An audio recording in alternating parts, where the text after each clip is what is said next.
Cori Bush addresses this beautifully. Thank you.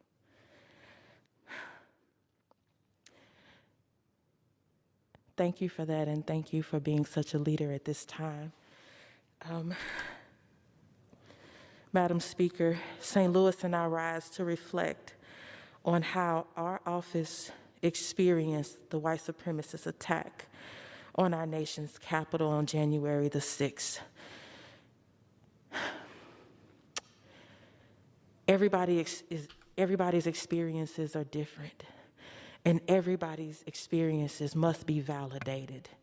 Everybody's experiences. I remember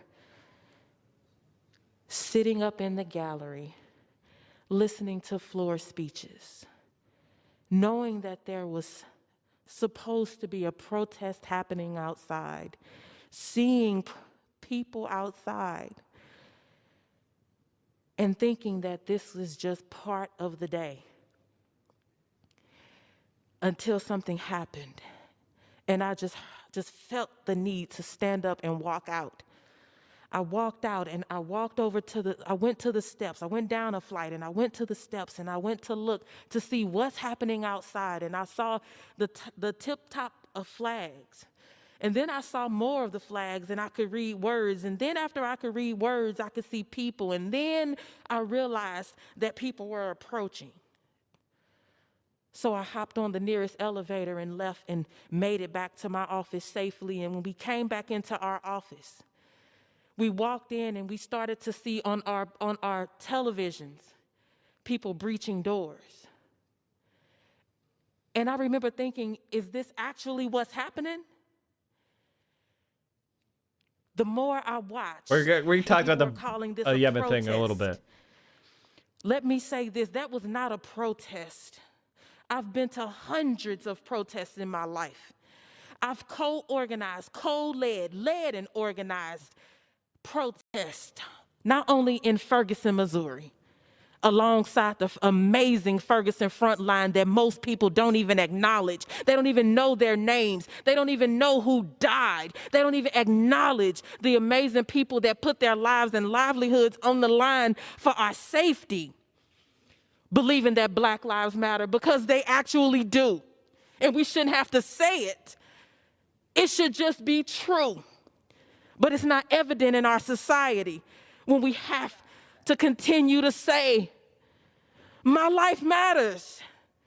And then they hit us with things like this. And so I remember sitting in the office with my team and just thinking to myself, I feel like I'm back.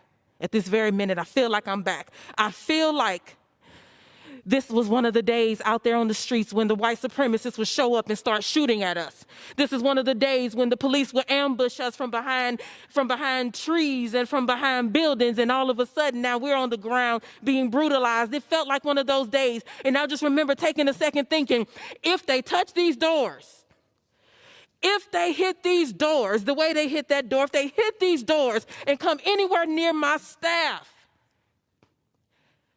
and I'm just going to be real honest about it, my thought process was, we banging to the end. I'm not letting them take out my people, and you're not taking me out. We've come too far. So, Madam Speaker, St. Louis and I rise with a message for our Republican colleagues. On January 6th, I thought about January 3rd, and I thought about how we all raised our right hands up and took an oath. Each and every one of us on this very floor, we swore that we would support and defend the Constitution of the United States against all enemies, foreign and domestic. Even though that Constitution— Cori Bush is absolutely great. Exactly right, Cori. I agree with you 100%. It wasn't written for people who look like me. Even that Constitution wasn't written by people who look like me. And even though that Constitution cemented an unjust nation for people like me, my team and I got to work and we unveiled legislation to investigate and expel those who were responsible for inciting this attack so that we could defend it. Because we have a duty to fight for a more perfect union.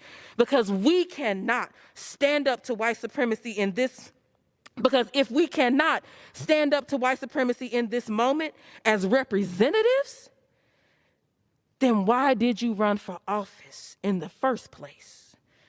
No matter what district you represent, no matter where you live, no matter Democrat or Republican, you represent a district that is on average about 700,000 people, meaning you have to resent those who love you, those who despise you, those who voted for you, those who swear they'll never cast a vote for you, people who talk like you and people who don't look like you. Building better communities, building better lives, building a better society. It's not a Democratic or Republican issue. We can't build a better society if members are too scared to stand up and act to reject the white supremacist attack that happened right before our eyes. How can we trust that you will address the suffering that white supremacy causes on a day-to-day basis in the shadows if you can't even address the white supremacy that happens right in front of you in your house? Does your silence speak to your agreement? Is the question. In St. Louis, the COVID-19 pandemic is disproportionately hospitalizing and killing Black and brown people. Well, I've lived that. We have people dying from gun violence, a crisis that stems from decades of economic disinvestment and disruption from an over-reliance on policing that this very chamber has continually voted to endorse. I've cried those tears. You don't know what that's like. So I ask you today, take a moment to think about what it's like to live what we live through. If you cannot do what's right in the face of blatant, heinous, vile, white supremacist attack like the one we just saw, how will you do right by the Black and brown people you represent who just want to know that our children will have safety, that our children will have life, and that they will have shelter? Because you represent us too.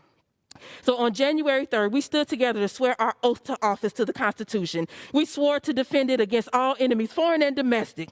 Well, it was attacked by a domestic enemy called white supremacy, and we must stand together now, today, to uphold that oath and hold every single person who helped incite it accountable. Thank you, and I yield back. One of the things that's so amazing about all the scumbags who are trying to make a buck shitting on AOC is the pathetic nature of how provable their lies are. Go into her office and I'm at like a 10, right? Like I am at a full 10, fight or flight, thought I was going to die like 10 minutes ago, then thought I was going to die again, because I have to tell you, we're outside in this hallway alone. I'm banging on this door and I'm thinking, and I'm fully expecting one of these insurrectionists to turn the corner with a gun and that it would be over again. Congresswoman Alexandria Ocasio-Cortez described her terrifying experience at the Capitol on January the 6th in that Instagram Live video earlier this week. And ever since, conservative media has been trying to smear her as a liar, claiming she exaggerated how much danger she was in because she was not at the Capitol building, which the rioters breached, but in a nearby office building on the Capitol complex. And now her Republican colleague Nancy Mace of South Carolina has joined the bad faith attacks on AOC's credibility, tweeting yesterday, quote, "I'm 2 doors down from AOC and no insurrectionist stormed our hallway," along with a Fox News article about AOC facing backlash for her account of the event. Nancy Mace piled on even further in an interview on Fox News that afternoon. Not at one moment during the events of January 6th did any rioter or any insurrectionist come down the hallways where our offices are located. I initially, took to task the press for making these claims, taking these claims to apocalyptic levels, and all I did was state the facts. I live in reality. I deal with facts and not fiction. And I said that there were no rioters in the hallways of Cannon. I'm 2 doors down from you. And she lost it today. She doesn't deal in reality. She hasn't been doing that today. I think it's really important that we take members to task when they're not being honest with the American people. So what they're not explaining is Cannon is right next to the Capitol. Now the rioters were too dumb to also be surging into Cannon, because their initial effort was to stop, which they succeeded at, which was stopping the count of the Electoral College votes. Remember, Donald Trump had told his supporters that he hopes that Mike Pence had the balls to, quote, not accept the electors, not open them, right? And he needed them to, quote, give Mike Pence courage. So they went and rioted and seized the Capitol to try to block the count, which they successfully did. And some of the rioters got close to members of Congress. One woman was shot and killed. Another cop was killed. They put everybody on lockdown, and the Cannon building was protected. But there were bombs being planted, and the mob was all around the Capitol. It's easy to understand that how had events gone differently, they would have pushed into the office buildings and gone after members. And at the time, Nancy Mace was saying something very different. Hold on. First off, AOC never claimed there were insurrectionists in her hallway. But more importantly, in terms of the threat, Nancy Mace was there that day too. So what did she say about it at the time? Well, in the midst of the riots on January the 6th, she tweeted about, quote, evacuating her office in Cannon due to a nearby threat. A nearby threat. The next morning, she described the danger she felt she was in. At one point, when we were evacuated because of the bomb threat, the pipe bomb threat, I was stuck in a narrow tunnel with 100 other people, staff and members of Congress. It was a very dangerous situation. Lives were put at risk. And my message to Americans today is it was a very sad day in our nation's history. It was a very dangerous situation. Mace gave more details to a South Carolina newspaper that day, saying she barricaded herself inside her office during the attack, fearing that Trump supporters she had seen staying at her hotel might target her. After she voted to certify the electoral vote, Mace said she decided to sleep in her office that night. In fact, she was so fearful in the wake of the attack that she told a local news station she intended to carry a gun on Capitol Hill, saying, quote, I will not be put in that situation again. So, to be clear, Nancy Mace wants to carry a gun and barricaded herself in her office. But AOC is lying about and exaggerating the threat. These people are shameful. So that is where they're at. And why are they obsessed with lying about AOC? Why is some dipshit Ben Shapiro lying about AOC? Why is little baby Ben lying about AOC? Why is he addicted to talking about AOC? You want to see something funny, chat? You want to see something actually hilarious? Alrighty, folks. So you may have noticed. I want to show you this. This is unbelievable.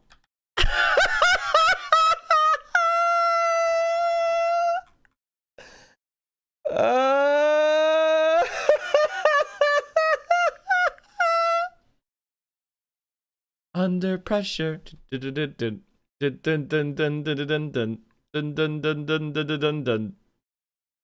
amount of AOC content is unbelievable. Look how many of his things have her picture in it. Look. No, thank you, America. Love AOC.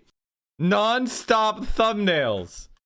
He's so pathetically obsessed. All right, now let's debunk his dumbass lies. The evening last night and of the morning this morning is this whole blow up over Alexandra Ocasio-Cortez's story with regard to the January 6th riots. So we're going to break this down in all of its aspects because some of what she's saying is true. Much of what the media is saying is not true. And this really goes to how our fact-checking industry works. Our fact-checking industry here in the information dissemination space is extraordinarily corrupt. Extraordinarily corrupt. And today... Okay, so we're going to correct the misinformation about the Capitol riots. Oh, I can't wait to hear about the misinformation about the Capitol riots. I wonder what we're gonna learn today. I wonder. It's like a classic story of how our fact checkers get it wrong, and they get it wrong deliberately. It's pretty incredible. Okay, so let's begin at the beginning. January 6th Okay. So let's everyone write this down. Our fact checkers get it wrong deliberately. Deliberately. Our fact checkers get it wrong deliberately. Ooh, I can't wait for the proof. They're awful. They're evil. They're acts of criminality. Alexandra Ocasio-Cortez, this week, she put out a 90-minute Instagram video in which she explained her harrowing experiences. And it would not be difficult to conclude if you did not know the geography of the area that she was in the Capitol building itself. Now, let's bring up a quick map. Okay, you don't have to be in the Capitol to be scared of the riot and bombs that were planted and the killed cop You know, as we just proved with the main Republican rep who just went out there maced to try to get clout off of AOC by saying, oh, she's crazy. She hid in her office, barricaded, was scared to go to her hotel because of the bombs. But let's go on. Okay, wait, let's bring up the map. Let's bring up the map. Okay, because Capitol Hill actually is a bunch of places.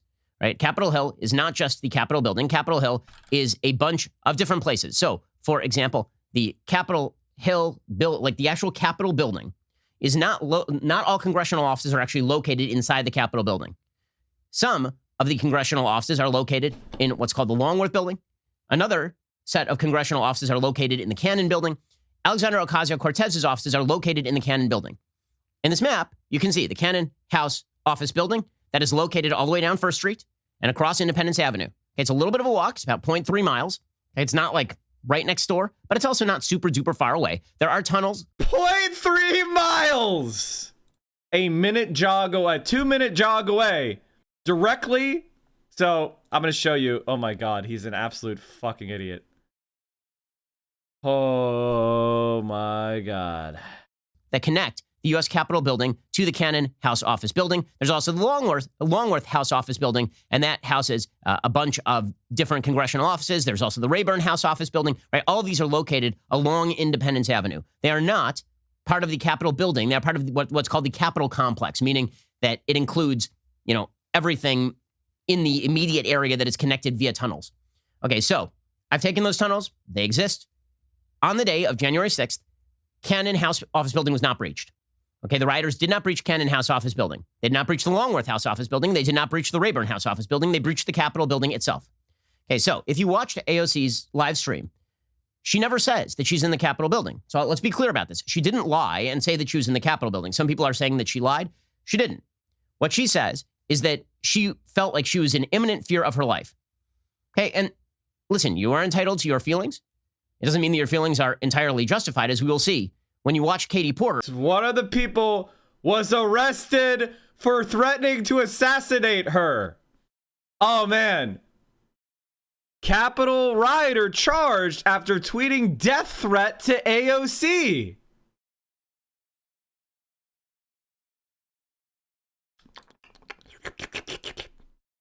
Miller also posted a death threat to the Capitol police officer who shot and killed a Trump supporter during the riot, saying the officer deserved to die in hunting season. Now, if you actually look, I bring up Google Maps just for you, chat. Here's the Capitol. Here's the Cannon office building. You want street view? I want to show you street view. See if you think that they're close to the Capitol. All right, hold on. This is, there's trees in the way. Let me go back to this real quick. Oh, no. My boomer ass is gonna be confused. Okay, this is, all right, hold on. You will see. Let me try to get a good view. See if you think we're close. It's embarrassing. Okay, this is not the Capitol. This is the Capitol over here. This is the Capitol over here. This is where we are at. So we are very, very, very, very close to the Capitol. We take a vertical view here. This is the Ulysses S. Grant Memorial over here. I believe this is the Capitol. This is the building right here. I believe this is the Candace office building right here. The rioters were all over the place. I want to show you a, you can see, I'm trying to find this. I'm sorry for having the GIF. Okay, here we go. Parler users breached deep inside U.S. Capitol building, GPS data shows. Let me see if there's an animation. You can see. Where the fuck is the animation? This is, I'm trying to explain this, and I should have had this. The data obtained. But you can see that the Capitol rioters flow right there into the Capitol complex. Moments before the siege, Vice President Mike Pence was presiding over a debate to certify the vote entangled by baseless allegations of voter fraud endorsed by his Republican colleagues. Reporters observed from the gallery Senator Ted Cruz had for weeks amplified false claims of stolen election, was seemingly oblivious to the violence outside as he stood to argue against certifying Arizona's electoral votes. If you know the National Mall, oh my God, we're gonna lose our shit. If you know the National Mall, here's the White House, here's the Capitol.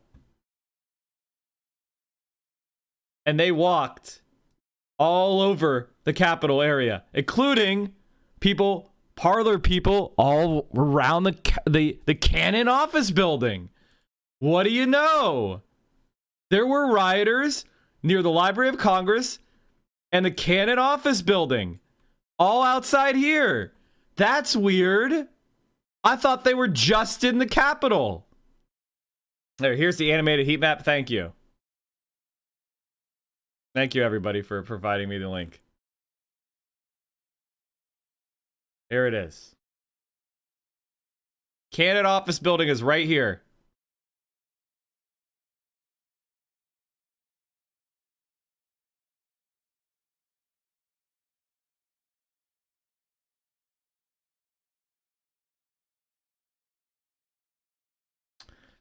So as you can see, the rioters were all over the Capitol complex, right next to, within a quarter mile from the actual Capitol doors. Sorry for taking so long to explain this, but as somebody who's actually been to Washington, D.C., been to the Cannon building, been to the Capitol, you would let an 85-year-old with a walker make this walk. It's that close. Who was in literally the same office, because AOC ran to her office. They seemed to have very different attitudes about what was going down that day. Here was Alexandra Ocasio-Cortez describing her experiences on the day of January 6th. And so I hide behind my door like this, like I'm here, and the bathroom door starts going like this. Like the bathroom door's behind me. Thank you, Ghost. Or rather, in front of me. And I'm like this, and the door hinges right here. And I just hear, "Where is she? Where is she?" And this was so. Chad, do you think that Capitol Hill police officer was losing his shit, trying to find AOC because there was no threat, or because they were losing control and he was freaking out? Was the Capitol Hill police officer lying? Like, who's the liar here? Moment where I thought everything was over. Okay. And they breached the visitors lobby on the east side, which is like one door away from the tunnel that connects to the Cannon. Exactly. Also, this ridiculous idea that since they breached the Capitol, they could possibly have breached other buildings as well. That's why everybody was scared and hiding. Then she continued, and it turns out that the person who was banging on her door was actually a Capitol police officer. Now, we know from the day of that Capitol police officers were, in fact, getting people to leave the Cannon House building and move to safer locations. But Ocasio-Cortez, what she said, you should continue on in that video, she said that after the Capitol Hill police officer came into the office, she said, quote, "Things weren't adding up." Like, she added, there was no partner there and no one was yelling. He wasn't yelling like, "This is Capitol Police." He was looking at me and all this anger and hostility. She said, did he not say he was Capitol Police on purpose? Was he trying to actually put us in a vulnerable situation? All these crazy thoughts go through your mind. Are some offices safer than others because they have white-sounding names or male-sounding names? Okay, so this is the way that she tells the story. Okay, now, she heads on over to Katie Porter's office, which is right next door. So here is Katie Porter on MSNBC describing the exact same set of circumstances, except from her perspective. First, she saw me, and we waved. I went into my office, and a couple seconds later, she knocked, and she said, could we come in? And I said, of course. And she began to, her staffer was trying to describe what had happened. And Alex is really usually like unfailingly polite and very personable. And she wasn't even really talking to me. She was opening up doors. And I was like, can I help you? Like, what are you looking for? And she said, I'm looking for where I'm going to hide. Okay, so here is the thing. Katie Porter's reaction when Alexandra Ocasio-Cortez bursts in is not, okay, let's get in here, let's barrier up all the doors. They're out there, they're coming. It's like, what's going on now? Why are you doing this? Okay, so is Katie Porter reacting inappropriately? I don't think so. Katie Porter wasn't aware of the full context of the situation and also hadn't had an encounter with Capitol Police that was unnerving. And based on what we know about the Capitol Police, a number of them sided with the rioters, took selfies, were friendly, moved barricades out of the way, asked them politely to leave the Senate floor. There's all sorts of reasons to suspect that the loyalty and the competence of the Capitol Police were not there that day. And AOC is frequently the target of explicit death threats because of the obsession of creeps like Ben Shapiro, who want to put an attractive girl in the thumbnail of their YouTube, who want to capture the psychosexual frustration of their right-wing viewers. Katie Porter, nobody says Katie Porter isn't a badass. But I don't think Katie Porter had a full understanding of the risks that were involved at that point. And Alex said in the video, if you watch it, that she never actually explained what happened to her to Katie. So Katie had a different experience for why Katie was a little bit more relaxed than Alex was. Pretty simple to understand. Also, call them Representative Porter and Representative Alexandria Ocasio-Cortez. You're not their friend. So, in fact, AOC describes how she walks in, I believe, and Katie Porter sipping coffee, right? And so, and then Katie Porter is being told by AOC, I'm looking for a place to hide. And AOC is saying, I'm afraid I'm going to die today. I always wanted to be a mother. And then apparently AOC didn't have sneakers. She was wearing high heels. And so she said to Katie Porter, do you have any sneakers? And Katie Porter went to one of her staffers and had her give her sneakers, which, like, imagine you're that staffer. Like, if you actually think that the danger is that grave outside, and it's like, okay, you know, staffer, I know that you're wearing sneakers right now, but let's be real about it. He's just lying! He's a liar! He's an absolute lying hog! They were spare sneakers because not all the staff were there, and they had gym bags. And they looked through the gym bags, and they found a spare set of sneakers for her. You lying, ghoulish fuckhead. I'm gonna fact check by making shit up. I'll fact check. I'm just gonna make shit up completely. A story of how greedy and selfish AOC is. She took the shoes off someone else's feet to save her own ass. She was so vain. She showed up with high heels to entice men. And then the moment things got real, she took the sneakers off the feet of a poor, humble staffer. You lying piece of shit. Ben Shapiro is a weaselly little liar, dude. About this, AOC has a lot of Instagram fans, and you are a no-name staffer in Katie Porter's office. I'm going to need you to give those What a scumbag. What a misogynist, lying scumbag. Fuck you, Ben, you little rat. You little rat fucker. Literally lying to his audience. Still lying. Sneakers to Alexandra Ocasio-Cortez, because let's be real here, she has huge Twitter following. I mean, the woman has an enormous media presence. Jealousy! Green looks bad on you, Ben. Green looks really bad on you, Ben. And you anonymous staffer, you just have sneakers. So you know what? I'm going to need you to turn over those speakers. Okay, those sneakers. In any case, what AOC says is not actually lying, right? So I've said this already. Her emotional response may not be well calibrated. I mean, that's possible. Or maybe it's really well calibrated, and maybe that's how she responds emotionally. People respond emotionally in crisis circumstances differently. Okay, to give everybody the benefit of the doubt. Some people react like Katie Porter does, and they sit there and they're like, I don't even know what. And some people react like AOC and have a heightened sense of panic. Fair. Okay, that's okay. You're allowed to do that, for sure. Hey, Nancy Mace, who is 2 doors down, the representative, she said AOC made clear she didn't know who was at her door. Breathless attempts by the media to fan fictitious news flames are dangerous. She said, my office is 2 doors down. Insurrectionists never stormed our hallway. Egregious doesn't even begin to cover it.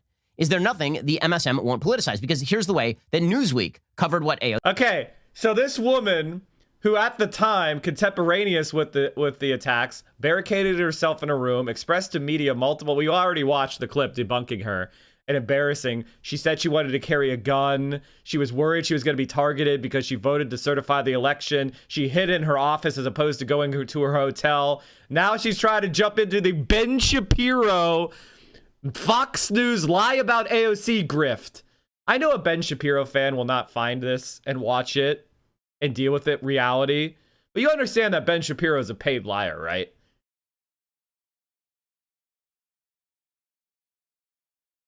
AOC said. Here's Newsweek. Ocasio-Cortez said rioters actually entered her office, forcing her to take refuge inside her bathroom after her legislative director, Geraldo Bonilla Chavez. That is not what she said. You're just reading someone who is mischaracterizing what she said. Lying piece of shit. Has told her to hide, run, and hide. As members of the mob banged against the door, Ocasio-Cortez believed this was the moment where I thought everything was over. Okay, so the media immediately spin up AOC's story. She didn't lie, again. AOC's original... AOC didn't lie. Some media person misheard or miswrote the shit. That's not a story. Ben Shapiro, you embarrassing clod. This is Omega level gaslight. This is Omega level lying grifter, pathetic fucking loser. God damn, dude. Original statement maybe an out of proportion emotional response to the events that were actually happening immediately surrounding her. But that's not a lie, right? It doesn't make it a lie. The media immediately begins spinning this up. The media immediately begins spinning this into Alexandra Ocasio-Cortez was in her office. The rioters were right outside her office. They're trying to bang down the doors. Now, here's the thing. Why was Alexandra Ocasio-Cortez's story leading the news for several days here? And there were several Washington Post editorials about how brave she was and how wondrous she was. Why was she leading the news? Of all the people who had relevant stories to tell on January 6th, she is like somewhere near the bottom of the list because, again, she was not in the Capitol building itself. There were legislators who were in the Capitol building itself. If you were looking for personal harrowing experiences, presumably you would start with them, just to be completely objective. First of all, they did. This is a month later, Ben. All those people, we got to hear the stories. We saw Rashida Tlaib and them say when she was in the gallery of the House, when the breach happened, where they opened fire on that woman who was attacking the door and tried to get through the door to get very close to the members, and one of the guards shot and killed her. We looked at Rashida Tlaib. We looked at Susan Wild and Connor Lamb, two Pennsylvania congresspeople that were in the gallery. We looked at all the people who were on there, and we talked about it at the time because we're not clods and liars like you are, Benny boy. Here, I'll show you some of the pictures of what I'm talking about. Why is it so hard? There it is. PA Congressman Susan Wild describes the attack on the Capitol. Oh my God. I started hearing shots and breaking glass. January 6th, 2021. Here's Connor Lamb and Susan Wild. Hiding. Members of Congress hiding in the gallery because they hear breaking glass and firing shots. Let me see if I can find the take off your pin.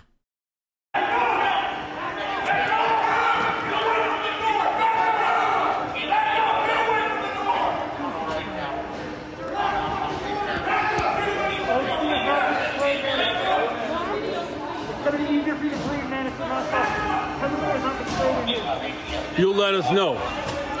Yeah, they'll let us know. Actually, you'll know. Yeah, you'll smell it. You say do what? So they'll let us know when we need to put the mask on. Yeah, what? Don't put your mask on now. Okay. Take your pins off. Yeah.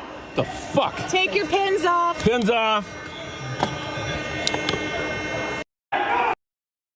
So you have video shot by Rep. Dan Kildee and sent to me as he and other members took cover in the House gallery. You can hear them tell each other to take off their identifying congressional pins so the terrorists would not know who a member of Congress was.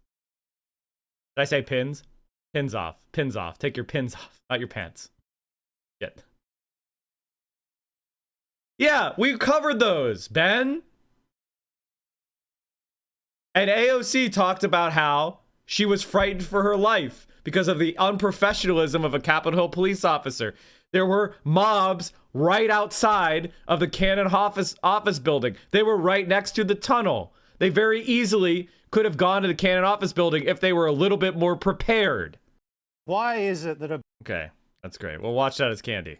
Fair, you would start with the people who are in the most immediate physical danger, and then you would move on down the list, right? Which they did. They absolutely did. I just showed you pictures posted by the Philadelphia Inquirer on January 6th. But that's not the way that the media treated this. And the media treated this way because Alexandra Ocasio-Cortez is willing to say completely unhinged things. She said nothing unhinged. Nothing she said was unhinged. Absolutely nothing she said was unhinged. Her own personal experiences, per se, but she's willing to say unhinged things about other people, right? So she will just throw out implications like Ted Cruz wanted to murder me, or like Ted Cruz and Josh Hawley are just like the person who sexually assaulted me. And the media She never said that, you fucking idiot. She never said either of those things. We need to know more about Robinhood's decision to block retail investors from purchasing stock while hedge funds are freely able to trade the stock, blah, blah, blah, blah, blah, blah. And then, where the hell is Ted Cruz's response? Did it get deleted? This headline getting a lot of attention on Wall Street. Day traders at home in this pandemic on inexpensive... Shut the fuck up. Fully agree. Let me see if I can find this. Where the hell is her response? God damn it.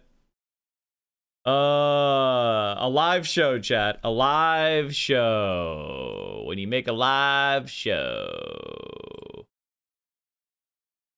This headline getting a lot of attention on Wall Street. Day traders at home in this pandemic. I swear to God, I'm losing my shit. I'm losing my shit. Okay. While you conveniently talk about moving on, a second Capitol Hill police officer lost their life. I'm happy to work with Republicans on this issue where there's common ground, but you almost had me murdered 3 weeks ago, so you could sit this one out. Happy to work with almost any other GOPer that isn't trying to get me killed. In the meantime, if you want help, you can resign. While you conveniently talk about moving on, a Capitol Hill police officer lost their life yesterday and is still raging aftermath of the attacks you had to roll in. This isn't a joke. We need accountability that includes this new senator from Texas. You haven't even apologized for the serious physical and mental harm you contributed to from the Capitol Police and custodial workers to your own fellow members of Congress. In the meantime, you can get off my timeline and stop clout chasing. Thanks. Happy to work with other GOP on this. What she's talking about is how Ted Cruz, Josh Hawley, Donald Trump participated in a lying campaign to gin up enraged hogs, right-wingers, to come storm the Capitol and block it. And he continued to object to the perfectly legitimate election even after the Capitol riot.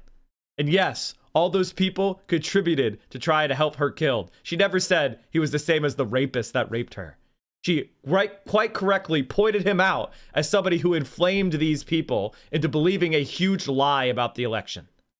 Lap this crap up. The media want to make that the number one story. They love the implication, right? So they don't fact check where she was at the time. That's not important. What is important to the media is the stuff that is not fact checkable, meaning her implication, which is that all Republicans are incipient murderers who wanted her personal. And she didn't say that.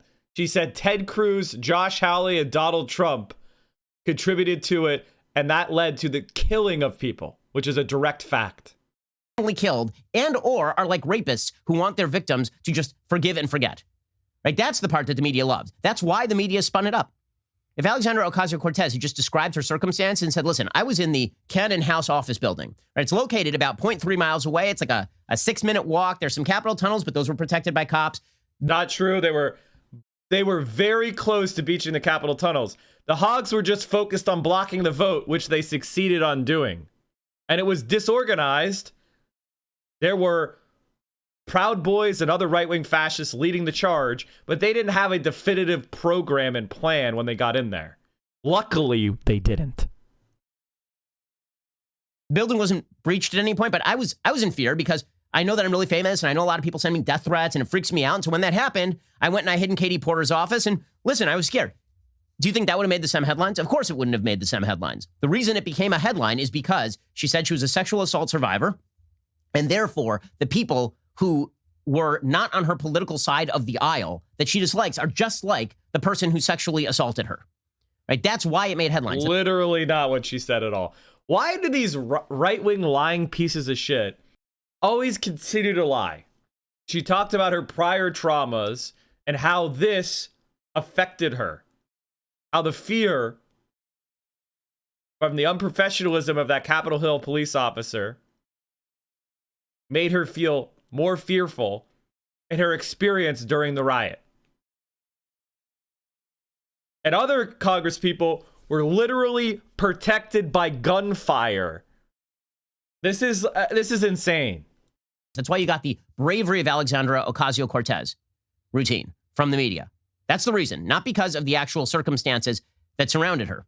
It takes a lot of courage to go out there and talk about your sexual assault history, you fucking ghoul piece of shit. You scumbag.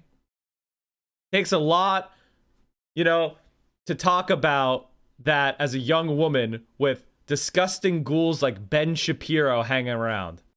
And this is why you have a piece from thelily.com saying, in Alexandra Ocasio-Cortez, these survivors found a voice. I felt with her the deeply vulnerable pain of telling someone. Right? This was also linked by the Washington Post. Ocasio-Cortez. Yes, because it takes a lot of bravery to talk about your sexual trauma. Because creeps like Ben Shapiro want to blame victims. What were you wearing? Did you egg him on? Did you have a drink? Are you sure you can remember your entire encounter? Are you sure you didn't lead him on? That's Ben Shapiro. If Ben Shapiro wasn't making a dipshit podcast for billionaires, he would be a sexual assault defense attorney, slimily looking at the sexual histories of the victims. Cortez's explicit language around trauma may help facilitate other women's healing, experts added. And so it was all the ancillary stuff that AOC said, which really, truly was, I believe, immoral. I don't think that comparing fellow Congress people to rapists is a useful enterprise. I don't think suggesting.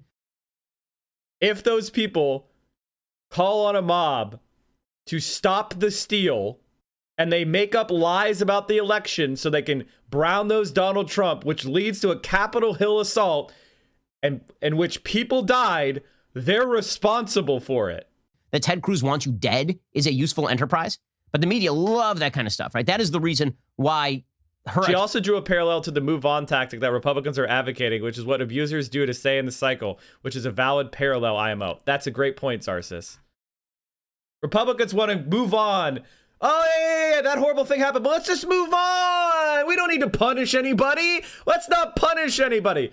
If the Republicans thought they could blame a Democrat even a little bit, it would be on a 24/7 news cycle. The Republican, you talk to a Republican ghoul, they'll still bring up Benghazi. They'll bring up Benghazi to this day if they think it can hurt someone on the left. Account became the account. Okay, so over the course of last night, a bunch of people pointed out, by the way, she wasn't in the Capitol building. And some people went further and said, and that means that she was exaggerating what she was saying. She was exaggerating. Some people went further. You mean the entire right-wing media apparatus lied about her and claimed she lied and got Twitter trends that were completely lies? The right-wingers lied again? Here's Ben soft-pedaling what happens when someone actually lies. And some people went further and said, and that means that she was exaggerating what they said AOC lied, you fucking rat, you little weasel. Is what she was saying. She was exaggerating her experiences. Again, she could have legitimately felt what she was feeling. Doesn't mean the feeling was totally justified, but she could certainly have felt that. I'm not doubting the veracity of her feelings at the time. And her account is accurate so far as I can tell. She just, it's somewhat But here misleading. we are. You said the dishonest AOC. Oh, dishonest AOC. Riot claim fact checkers. In that, here we are 10 minutes in. I haven't seen a fact checker yet. If you are reacting as though there are Capitol rioters directly at your door and the closest they are is 0.3 of a mile away and you are protected by several layers of police.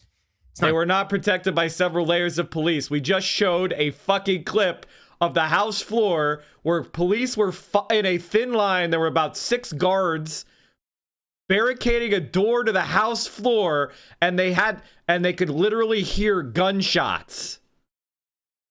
Multiple layers of police literally lying. You're lying now. quite the same thing, right? And you can see why people would draw that conclusion. Like the entire media drew the conclusion that she was actually in the middle of sort of the most dangerous area here from her description. So here's what happens. This starts to trend, right? On Twitter, the hashtag Alexandra Ocasio-Smollett starts to trend, as in Jussie Smollett, right? Jussie Smollett, the actor who described how he was lynched with the noose in the streets of Chicago by a couple of MAGA hat guys, and it turns out to be complete nonsense. Now, that's an exaggeration in and of itself, right? I mean, she's not Jussie Smollett. She didn't claim that the rioters had busted in there, right? She describes her feelings throughout the ordeal, and you can think that those feelings are unjustified. I hear that, but her feelings are her feelings. It doesn't mean she lied. I keep saying that over and over because I want to be very clear about what is true and what is false, unlike the fact checkers we're going to get to in just 1 second. So here is where Alexandra Ocasio-Cortez starts to really lose it. Okay, so she sends out an email from Team AOC to her entire email list. And her email asks her constituents. So in other words, the right-wingers spread lies about AOC and she didn't lie. AOC told truth about her experiences on the Capitol would be a boring title, wouldn't it? Wouldn't it, Ben? But I guess you got to get a thumbnail with AOC in it. I think we're done here. Ben Shapiro is a weaselly little liar, dude. Still lying to his pathetic right? I mean, she's not audience. Jussie Smollett. She didn't claim that the rioters had busted in there.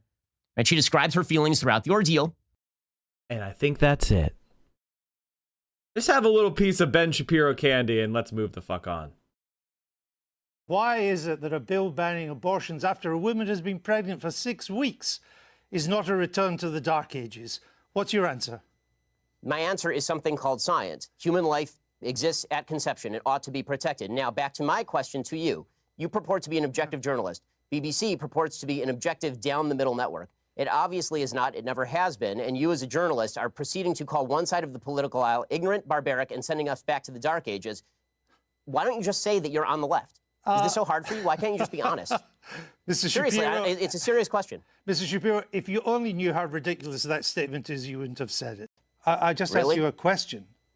And I asked you a question. You failed to answer a single one of mine. Frankly, I find this whole thing a waste of time. If you want to read the book and critique the book, why don't you read and critique the book? If you want to critique me, you can think whatever you want of me. Why don't you frankly, just try and I don't answer care. the I don't questions? frankly give a damn what you think of me since I've never heard of you. And I've never heard of you until I briefed myself for this. But that's not the issue. You have a then new why the hell book are you out, interviewing and me, it's an interesting book. But my point is, your book claims well, that it'd be society... nice if you would quote it from time to time. Your book is... Well, actually, I've done so several times, and I'm about to do so again, if you would let me just finish the question. Your book frankly, I don't claims think that society you know honestly, is turning its back sir, on Judeo-Christian values. Yeah, what are those values? What are the values it's turning its back on? I'm not inclined to continue an interview with a person as badly motivated as you as an interviewer. So I think we're done here. I appreciate your time, sir. All right. Thank you so much. Thank you for your time and for showing that anger is not part of American political discourse. Now, Mr. Shapiro, we'll say goodbye. Now, if you don't know this, chat, Andrew Neil is a conservative ghoul. A super conservative ghoul. He worked almost his entire career as a Murdoch lackey. He's a member of the Conservative Club. The oldest university conservative association in the United Kingdom.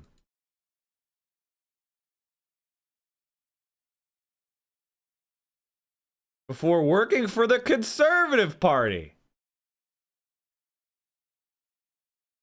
Do we get it? Do we get it? Ben Shapiro got triggered by basic questions. All right. If you want more leftists on this platform and other platforms that actually go into deep dives about issues like finance and electoral politics, you're never going to find a better stream than this one. Here's some things you can do. I posted YouTube content constantly. We had another Jimmy Dore video. We had a not safe for stream debate with conservatives where Vosh and I in denims debated with a bunch of conservatives about voter fraud. You have the dumbass takes of uniting with fascists. Get in there. Get in there.